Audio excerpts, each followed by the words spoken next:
Before we begin, a quick note. This story involves accusation, imprisonment, and a public execution. I'll keep the details respectful and not graphic, but please look after yourself as you listen. Most witch trial stories in Scotland sit in the 1500s and 1600s, the height of fear, superstition, and state power. But Janet Horne's case comes later, and that's part of what makes it so haunting. Because by the time Janet is accused, Scotland is already moving toward a different world. More modern, more skeptical, at least on paper. And yet, in one small town, an old pattern returns. A vulnerable woman, a community under pressure, and a story so strange it feels like folklore, until you remember it ended with someone dead. Today, I'm going to tell you what we know about Janet Horne, often described as Scotland's last witch, and what her story can teach us about fear, power, and how easy it is for a community to choose a scapegoat. Janet Horne lived in the area of Sutherland, in the far north of the country. Her case centers on the town of Dornoch, a place that today feels quiet, coastal, and peaceful. But in the early 1700s, life could be hard. Scarcity, illness, harsh weather, local politics, and everyday tension. Living close to one another with very little privacy. And when life feels unstable, people often look for reasons, and sometimes they look for someone to blame. Janet was elderly. Accounts suggest she may have been experiencing confusion or senility.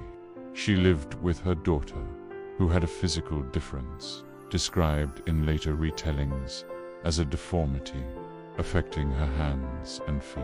In other words, two women already marked as different in a world that could be cruel about difference. The accusation made against Janet is one of the most infamous in Scottish witch trial law. Neighbors claimed that Janet used her daughter as a kind of pony, that she rode on her daughter's back to meet the devil, and that the devil shod the daughter like a horse. It sounds absurd to modern ears. It is absurd, but that absurdity is important because it tells us something. Witchcraft accusations were rarely about evidence the way we mean it now. They were stories shaped by fear, suspicion, social tension, and sometimes plain old dislike. And when a community starts repeating a story, especially a story with moral panic built into it, it can become true enough for the authorities to act. Here's the tricky part. Janet Horne's case is not as well documented as many earlier Scottish trials. Different sources disagree on the exact year. You'll often see 1722 or 1727 given. And some details have clearly been polished by retelling, oral history, local memory, letter writers, and the kind of storytelling that grows sharper with every generation. So I'm going to be careful with certainty here. But the broad shape of the story is consistent. Janet and her daughter were arrested, accused of witchcraft, be fought before local authority. The process moved quickly. Her daughter is said to have escaped. Janet did not. And Janet was executed, widely remembered as the last person legally executed for witchcraft in Scotland, and often described as the last in the British Isles. You might be thinking, surely by the 1700s, people didn't believe this stuff anymore. Some didn't, but laws and beliefs don't change everywhere at once. Scotland's older witchcraft law, the Witchcraft Act of 1563, had made witchcraft a capital crime. That legal and cultural mindset doesn't evaporate quickly. It leaves a residue. And in smaller communities, where everyone knows everyone, suspicion can become a kind of social weapon.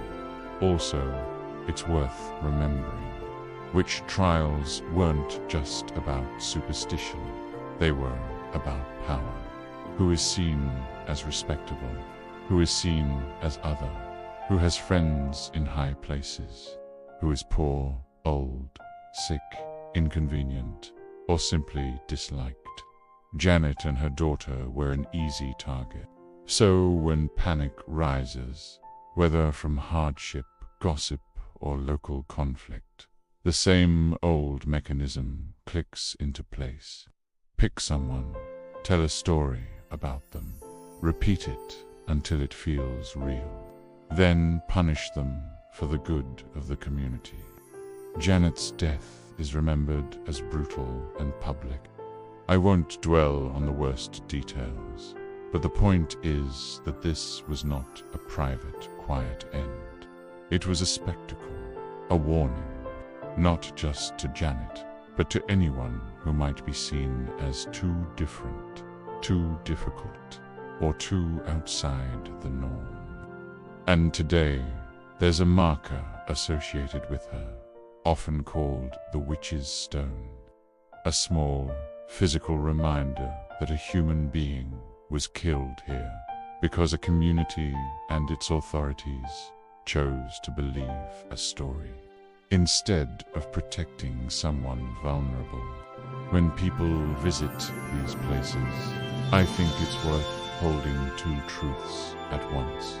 History can be fascinating, but this fascination was built on real suffering. So if you ever visit a site like this, I like the idea of pausing even for 10 seconds to acknowledge the person, not the legend. Janet Horne's story is not just a ghost story from the past. It's a warning about how quickly humans can turn on one another when fear is high and empathy is low. It's a warning about what happens when a society treats disability, age, or mental confusion as suspicious. And it's a warning about what happens when authority moves faster than compassion. Because the real magic in this story, if we can use that word at all, isn't broomsticks or devils. It's the spell a community can cast on itself. A spell of certainty. A spell of righteousness. A spell that says, we are the good ones, and that person is the problem. And when a community believes that spell, almost anything becomes justifiable. If you'd like more calm, respectful witchcraft history, especially Scottish cases, comment history, and tell me which story you want next. North Berwick, Andro Man, Major Thomas Weir, or another case you're curious about. And if you're watching this while tired or overwhelmed, take a breath, drink some water, and remember you don't have to carry the whole world in your head today. Thanks for being here with me. Don't forget to subscribe for more interesting stories from our history. Blessed be